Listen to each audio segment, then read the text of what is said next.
नमस्कार साथियों। मैं बीजेपी का मैनिफेस्टो पढ़ रहा था।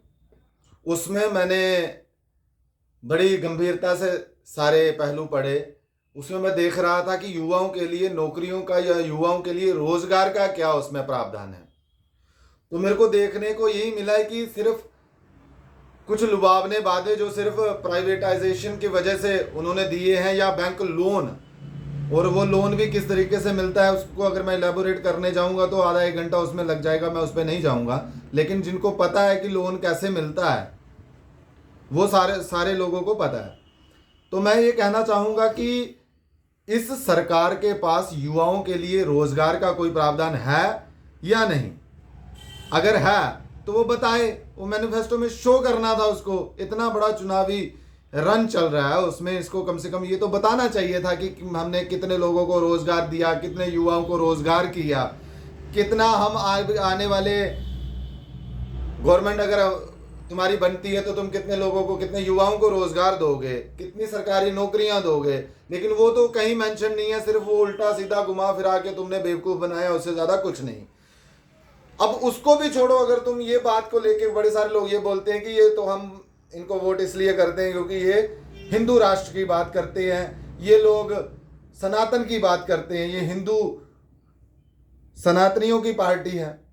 तो मैं उस पर बोलना चाहूंगा कि मैं उसके लिए भी मैंने ढूंढा। मैंने सोचा कि अगर सरकारी नौकरियां ये नहीं दे सकते, अगर ये युवाओं को रोजगार नहीं दे सकते, तो ये हो सकता है ये हिंदू राष्ट्र बनाने की बात इन्होंने मैनिफेस्टो में की हो। मैंने वो भी ढूंढा, वो भी नहीं मिला। फिर मैंने सोचा चलो उसको छोड़ो, गौ रक्षा के बहुत बड़े ये भक्त हैं, हम भी हैं, यही नहीं है, हम हैं। हम थे तो ये थे, हम नहीं है तो ये नहीं है, क्योंकि ये सिर्फ बकवास करते हैं, काम तो हम करते थे। कहने का मतलब ये है कि गौ रक्षा पे इनका अभी तक कोई स्टैंड नहीं दिखा, मैनिफेस्टो में कोई बात इनकी नहीं दिखी गौ रक्षा को लेकर।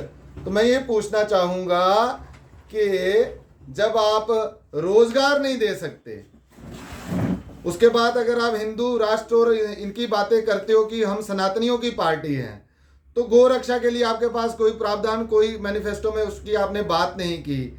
हिंदू राष्ट्र के आप रोज नया बखेड़ा खड़ा करते हो कि हम हिंदू राष्ट्र बनाएंगे, हिंदू राष्ट्र बनाएंगे, हिंदू राष्ट्र बनाएंगे। केरला कर्नाटका में आज जाते जाते आपकी पार्टी के झंडे का कलर ही चेंज हो जाता है। तो वहां पे तो आपका डबल स्टैंडर्ड दिखता है। यहाँ पे हमारे कुछ जम्मू कश्मीर के नेता हैं जो गुज्जर बकरवाल समुदाय को अपने साथ ज्वाइन कराते टाइम कहते हैं कि जहां से आपकी बकरी निकल जाएगी वहां से हमारा वो जमीन आपकी हो जाएगी। तो ये डबल स्टैंडर्ड पॉलिटिक्स किसके साथ आप खेल रहे हो? क्या लोगों को आप क्या समझते हो? बेवकूफ लोग हैं, उनके दिमाग नहीं है। और रही बात, मैं रोजगार के बारे में उनसे पूछ रहा हूं जो रोजगार की बात ही नहीं करते। तो मैं उनसे ये पूछ रहा हूं कि लोगों को इन्होंने बताया कि हम बहुत बड़ी सनातनी पार्टी हैं, तो आप ये लोग मेरे ये चीज मेरे को बताओ, गौ रक्षा पे आप कानून बना रहे हो और हिंदू राष्ट्र पे आप कानून बना रहे हो। तो अगर नहीं बना रहे हो तो उसका एक कारण मेरे को ये भी लगता है कि बीफ एक्सपोर्टिंग कंपनी से 250 करोड़ का चंदा अगर आप ले रहे हो तो फिर आप उनको निराश तो नहीं ना कर सकते जिनसे आपने चंदा लिया है। तो आप इस पे कानून नहीं ला पाओगे।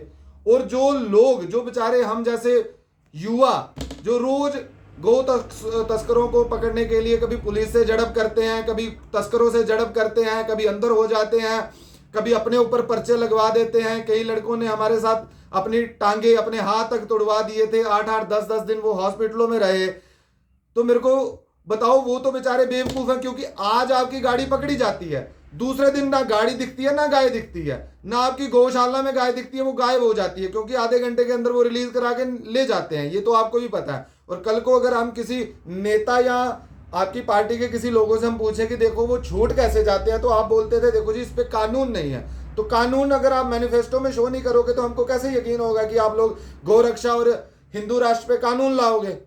तो इसका मतलब तो ये है कि आप लोगों को बेवकूफ बना रहे हो। आपको सत्ता चाहिए, सत्ता के लिए आप कुछ भी कर जाओगे, आप किसी से भी हाथ मिला लोगे।